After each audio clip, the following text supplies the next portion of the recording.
I had no idea he had such a past. Are you still suspicious of him? Well, I mean, it was just so sudden. I kind of expected to hear something different, like they were childhood rivals or something. There's nothing to compare to like the story he actually told. Like slavery in a giant floating city? Like that's nuts.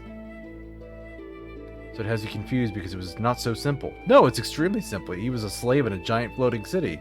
That's what's blowing my mind. There's giant floating cities. I didn't know those existed. Anyway, there was definitely a time when he was cooperating with one of Gebler's generals. Furthermore, behind Gebler was a country you've never even heard of. Yeah, how'd that work? I'm not picking on you or blaming anything. I'm just saying this. If you think about how he feels, you should see why he wasn't ready to talk about it with you until now. Looking at the activities of Solaris towards other countries up until now, it's never gone beyond simply maintaining their own empire or self-preservation. As you can see, the military power is immense, so Sigurd was probably thinking ahead.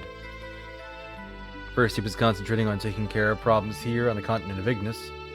Once those were settled, it would give him a stronger foundation to deal with Solaris later.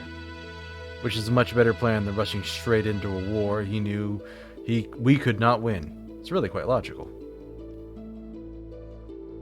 Fuck. I'm fighting one war I know about and another I don't.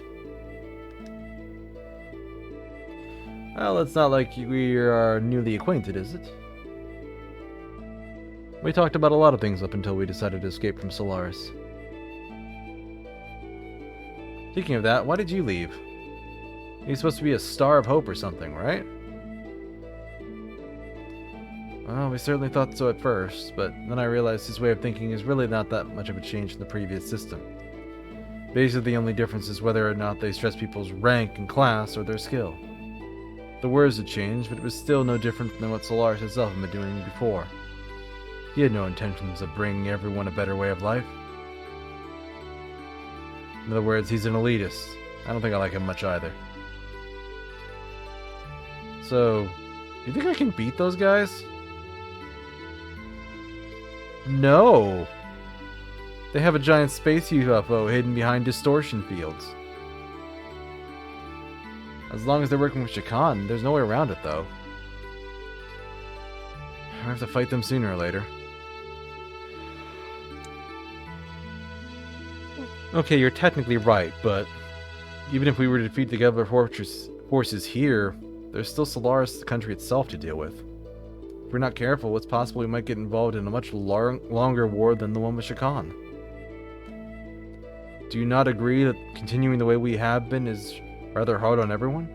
I think it's time we try to get help from a greater number of people.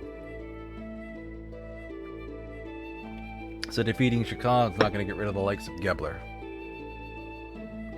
I know what you're trying to say.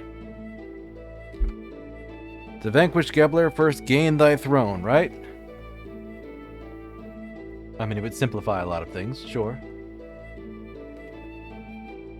What do you mean you could put it that way? Then again, maybe it is time I did something about that.